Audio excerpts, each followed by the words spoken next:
ఏమైంది బావా? ఏం లేదు శాంతి, ఉన్నట్టుండి గుండె పట్టినట్టయింది. పర్వాలేదు, నువ్వు వెళ్ళు. లేదు బావా, కాస్తసేపు నీ దగ్గరే ఉంటాను.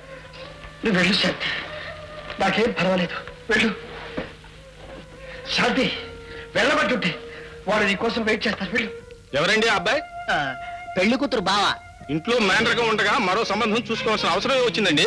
ఏవో ఉంటాయి మాయదారి లొసుగులు. అలాంటి లొసుగులు లోటుపాట్లు ఏమీ లేవమ్మా. కనబడుతూనే ఉందిగా ఆ దుర్ద, ఆ పరుగు, ఆ కౌగిలింత, ఆప్యాయత. మీకు నమస్కారం చేస్తాను, దయచేసి అలా మాట్లాడకండి. ఇంకెలా మాట్లాడాలి పెద్ద మనిషి? బావ మరుదుళ్ళు ఇన్నేళ్లు ఏ సంబంధం లేకుండానే గడిపారా? ఇన్నాళ్ళ తర్వాత ఆ పిల్లని మీ ఇంటి కోడలుగా చేసుకోపోయావా? అమ్మా, కాస్త మర్యాదగా మాట్లాడండి. ఏమిటే మర్యాద? నువ్వు ఇచ్చే ముస్తు 30,000 కట్నం కోసం వాడు కత్తిని కుట్టు కోసం ఆశపడిన కర్మ నాకేం పట్టలేదు. నా శాంతి ఒకరు కక్కిరి కూడా, ఆ పిల్ల కాలికోటికి కూడా సరిపోవు. నువ్వు నీకు ఒక వంశం కూడా. అబ్బాయి, మాటలు జాగ్రత్తగా రాని. ఏమ్మా, మొఖాన రూపాయి వెళ్ళంత బొట్టు పెట్టగానే సరిపోయింది అనుకున్నావా? నా శాంతి శీలాన్ని శంకిస్తావా? నువ్వు అసలు ఇలాగవేనా? ఆడపిల్లలకైనా తల్లివేనా? నీ కూతురు కూడా ఇలాగే శంకిస్తావా? ఏ మిస్టర్, ఏ సూటు బుటు వేసుకుంటే సరిపోతుంది అనుకున్నావా? మనిషి అన్న తర్వాత సంస్కారం ఉండాలి.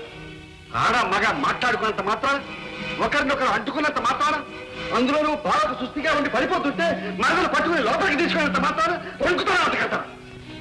ఇదా నీ సంస్కారం? ఇప్పుడే ఇలా మాట్లాడుతున్నారే, రేపు మా శాంతి మీ కోడలై మీ ఇంటికి వస్తే ఎన్ని నరకయాత్రలు పెడతారు. ఇలాంటి నీచులకి మా శాంతిని కోడలుగా చేసుకునే యోగ్యత లేదు సరికదా? మా ఇంట్లో అడుగుపెట్టి అలా కట్టుకోలేదు. వెళ్ళండి, బయలుదేరి వెళ్ళండి. అది కాదు బాబు, ఇంకో క్షణం ఉంటే ఏం జరుగుతుందో నేనేం చేస్తానో నాకే తెలియదు.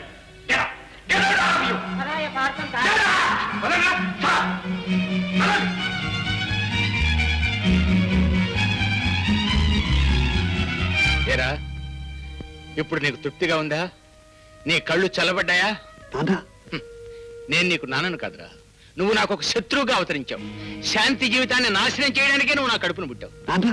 ఒరే, ఎవరో ఒక అమ్మాయిని ప్రేమించాను అన్నావు, ఇది నా కర్మ సరే అన్నాను. అంతేగాని శాంతిని చేసుకోమని నిన్నేమన్నా బలవంత పెట్టానా? దాన్ని చేసుకోలేదని నిన్ను పల్లెత్త మాట అన్నానా? మరి ఎందుకురా మా మీదకింత కసి? నాకు కష లేకపోతే ఏమిటా? దాన్ని నువ్వు చేసుకోవు, మరొకరిని చేసుకొనివ్వవు అంటే పెళ్లి పెట్టాకు లేకుండా ఆ జన్మాంతో ఇంట్లో ఒక దాసిగా పడి ఉండాలనా? ఏమిటా నీ ఉద్దేశం?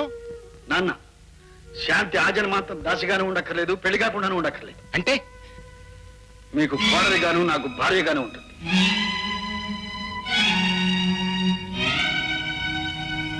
అవును నాన్న, అమ్మ సాక్షిగా మీ పాదాల సాక్షిగా చెబుతున్నాను. వద్దు మావయ్య, మీరు ఒప్పుకోదు. శాంతి, అవును బాబా, నన్ను మావయ్య ఓదార్చగలరు, నేను మావయ్యను ఓదార్చగలరు. అంతేగాని మావయ్య బాధపడుతున్నారని, ఎవరో ఏదో కూసారని ఆవేశంతో నువ్వు ఈ నిర్ణయానికి రావద్దు. శాంతి, నీ మీద జాలితోనూ నాన్న కన్నీరు తుడవడానికో నేను ఈ నిర్ణయానికి రాలేదు. నేను మృత్యుముఖాన ఉన్నప్పుడు నువ్వేమన్నావో నీకు గుర్తుందా? బావా, నువ్వు చావకూడదు, నిన్ను చావనివ్వడు, నువ్వు బ్రతకాలి, బ్రతికి తీరాలి అని. ఇన్నేళ్లు నేను నోచిన నోములు, చేసిన పూజలు వృధా కావు అని నన్ను బ్రతికించుకున్న దేవత. అందుకే శాంతి, అందుకే ఈనాడు నా జీవితంలో పాలు పంచుకోమని నేను అడుగుతున్నా. ఏ శాంతి, నన్ను కాదంటావు? నీ బావ కోరికను మన్నించలేదు. అంత మాట అనుకో